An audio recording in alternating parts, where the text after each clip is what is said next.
my YouTube channel. It's your girl again, Juliana, kama kawaida. Oh my goodness, guys, I'm so much defeated of your love. Thank you guys for all your subscription, guys. I knew you love me. Thank you so much for commenting, liking. Thank you so much. I really appreciate. So guys, if you are a returning subscriber, karibu sana. And if you're new in this channel whereby we talk about love and we talk about lifestyle, please don't forget to subscribe. So guys, today I will be talking about the 5 things that I've ever done weirdest. The weirdest things that I've ever done. What are those crazy things have you ever done? Then you felt like, oh my God, I went to an extreme. So today I will be talking about these 5 weirdest things I did that really, I risked my life. Oh my God, this Kikuyu language, it's in my blood. So this thing, the craziest things I did that really.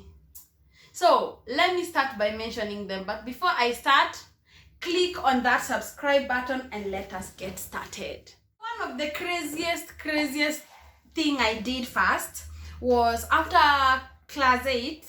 After class 8, I didn't want to stay idle waiting for the results. You know, I was brought up with these parents that they are always moving, always getting out. You know, I'm in a family that, you know, no one stays at home. They all want to hustle, you know. So I decided to, after class 8, I would just go out, look for a job, and at least for those 2-3 months, I will not stay idle waiting for, you know, high school intake or something. So I can remember that day I woke up very early. I didn't tell my mom about it because I know she would have gone crazy about it. So I went out. I went to an estate called Mimosa. I don't know if you know it. I met with one security guard there. He's a security guard who was washing a lot of cars. And then I asked, can I get an employment here? He told me, no, you cannot get an employment here because you look like you're small. And then I told him, no, I'm not small. And then I lied to him that, you know, my parents can't take me to high school. I just finished school and I don't want to stay at home because I want to help my parents. And then he was a nice guy, so he gave me the job. I used to, like, my job was only like to wash the cars, and then he will bring these buckets and, you know, sprinkle, as in kukamua. So it wasn't hard, but it had its challenges because where there is a tire, you know, that kamabati that is always there. So most of the time nikienda kuosha hapo hivyo chini, when I used to like wash down there, I used to cut my hands, you know. So that was crazy first, because first it was just after class 8, and then I was still a minor. And then it's crazy. How can just someone from class 8 just go and start looking for an employment just like that? It was crazy. My mom, actually, after she knew about it, because I had to explain where I took all my time of that day, she went crazy. And yes, that was the craziest thing I did that time when I was still very young. Another second craziest thing I did is when you know, after high school I was employed in town, in Konja Street. I was working there. So when I was working, wherever I was working, we met with one lady. I know she knows herself. I won't mention her name. I know she will be watching this video at the end of the day. So we met with this lady, and let me tell you, we were so spiritual. We were so spiritual. So we decided to go to Kenyatta. We said that, oh, the Spirit of God is telling us to go to Kenyatta. So this is the weirdest thing I did. I went to Kenyatta to pray for people I didn't know. We just went with her to Kenyatta. We chose a day. We went directly to Ward 8, you know, floor, the last floor. I don't know if it's floor 8, I can't really remember. And actually we started praying we went directly. I can remember, I didn't even know the sickness that those people had, But all we went and did was, it is well, God will heal you.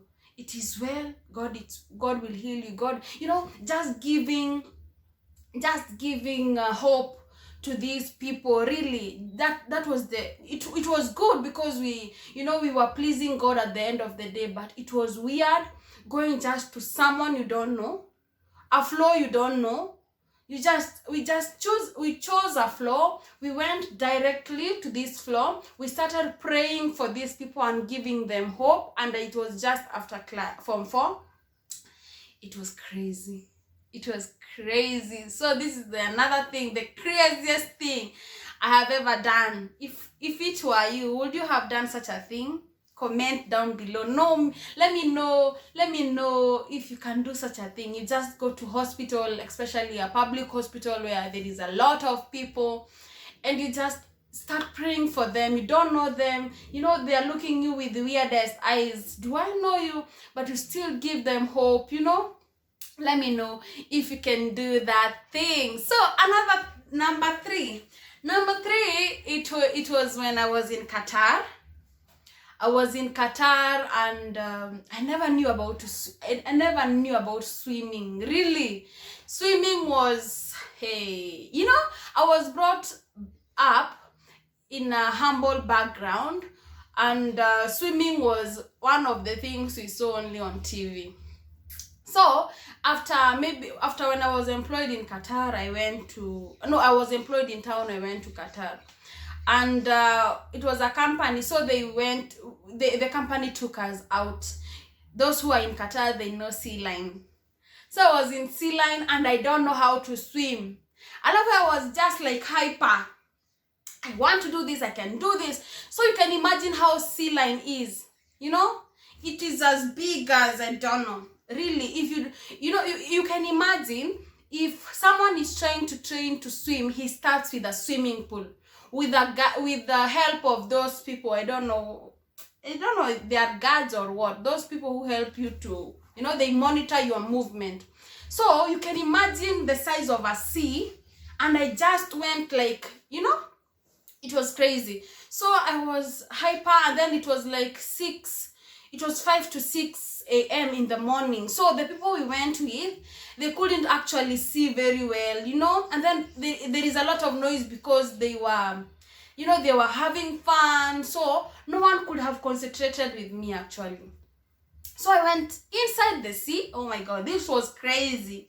This one was crazy because I went inside the sea, and then I crossed the line. In the sea there is a line whereby you cannot cross. So I went, I kept on swimming, and then there is a place where I reached that the water from down started pulling me. The water was too much that it started pulling me from down. I started screaming. No one could hear me because we went there with Filipino ladies and only one Kenyan, and I know she will be watching this. So her name is Rebecca. I really thank God that we went with you that day, and you saved my life. Really, you saved my life. I never knew about, the water was pulling me from down. I was in a place where I cannot feel the ground with my feet. So Rebecca came on running when she found that she couldn't see me. I was screaming and no one could hear me, and the water is so salty, could go into my mouth, could go into my ear. Oh my God. That was the craziest move I've ever made. If this is actually my advice for you guys, if you don't know how to swim, don't risk going alone. Really, don't risk going alone or throwing yourself into a pool and you don't know how to swim. But thanks God, right now I can swim.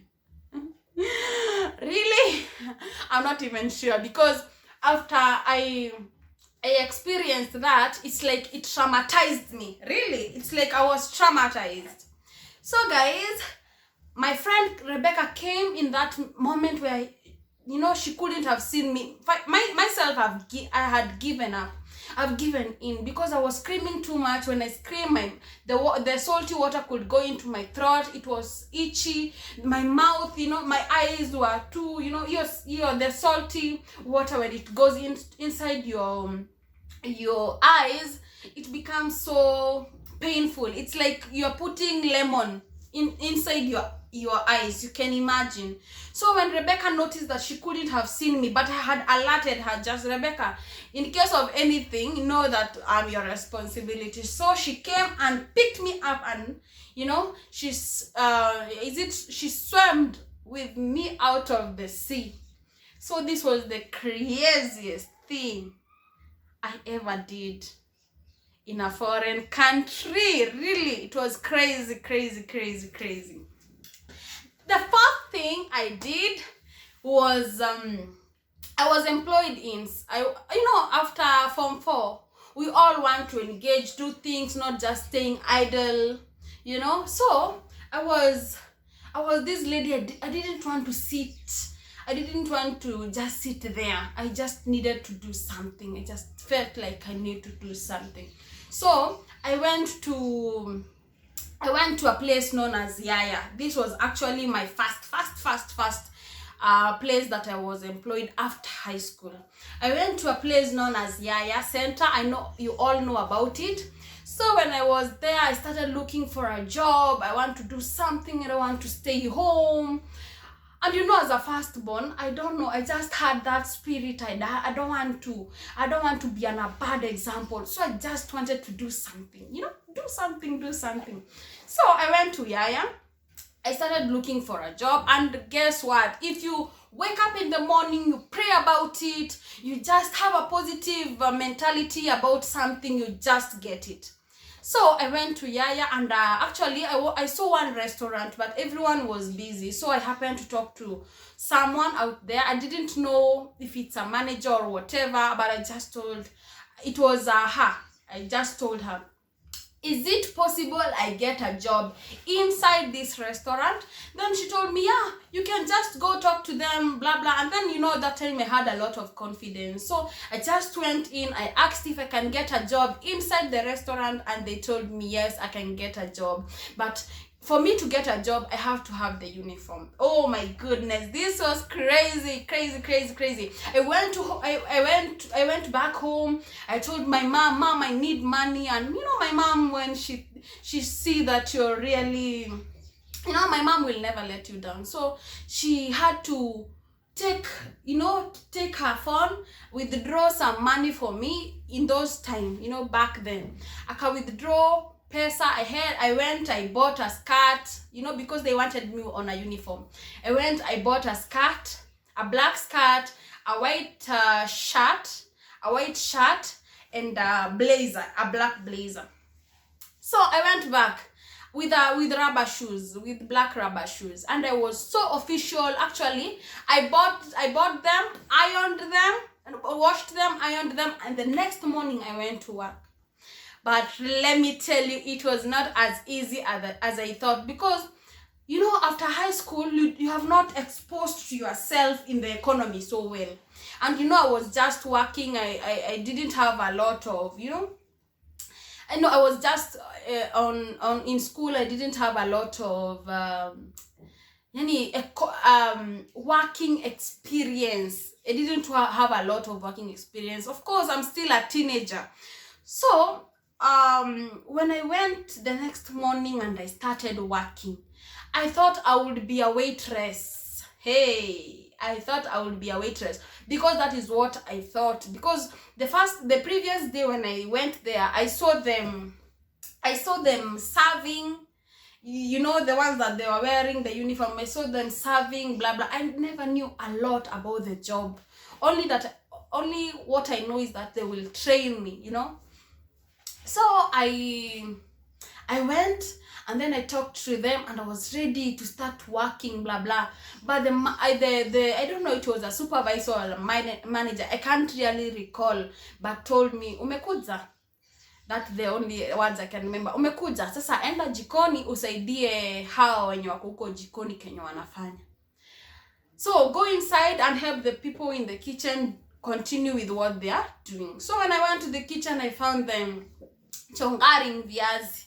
And then I was like, I'm coming to chonga viazi. I thought I'm a waitress. Oh my goodness. So I went and sat down. The first bucket, oh my God. Before even it could have finished, I woke up, I took my handbag, I never thought about the salary or anything, and I walked out. Then my mom was like, okay, why are you here? It's like almost 1 o'clock, 1 p.m. Why are you here? And then I told mom, really, I cannot do that. I cannot do that. Really, it was crazy. It was crazy. That was the weirdest thing I did. And really, my mom was left speechless. Speechless. Another thing, the fifth thing that was crazy, and I regret ever doing it, and don't ever do it. It is when I was going to town, and unajua saa zile gari huja, unajua mnaingia kwa gari mnakaa. Juu hiyo time I can remember we had a lot of there was a lot of traffic. And people were rushing to get into the car to drive from town to home. So when I was entering, the car was already full because I'm also fighting to get in. Oh God, this was crazy. But I thank God, before I even say it, I thank God that really He saved my life. Oh my God, this was crazy. So when I was going into the car and the car was already full, not knowing that the car was already full, nikajishikilia kwa ile gari. I just went in and then saw there is no chair. You see, I saw there is no chair, and the makanga is telling me, the conductor is telling me, no, go inside. And then I thought, how would I pay for this 50 shilling and I will not sit down on a chair? Because the car was so loaded, it was so full. Then you know what, the mistake that I did, and I regret, and it was crazy, it was weird. I just went down when the car is moving, because the driver was rushing for me not to go out of the car, so that they're just, some of them, not all, but some of them are so greedy. They just want money, but they don't want to, they don't mind if you miss a chair or mutafinyano or anything. So I stepped down and the car was moving. Oh my goodness. And let me tell you, if it was not by the grace of God, really, I don't know. So when I stepped down, I lied down flat, but the car moved a little bit. Just a tiny move. Maybe I couldn't be alive today, but I thank God. I really thank God that the car did not move, because I was just down there screaming for my life, and then the driver stopped. But if he moved an inch, I couldn't be alive today. But I thank God. Because the love of God is great and His protection is always with us. So those were the craziest 5 things I have ever done, the weirdest things I've ever done. If you love this video, please click like, leave your comment, and tell me what is that I said that really made you think, was Juliana really serious? Was Juliana really serious? So if you're there and have not yet subscribed to my channel, please subscribe to my channel. And guys, we have a lot. I have a lot to share with you. Please just subscribe to my channel, and I love you guys. Have a lovely weekend.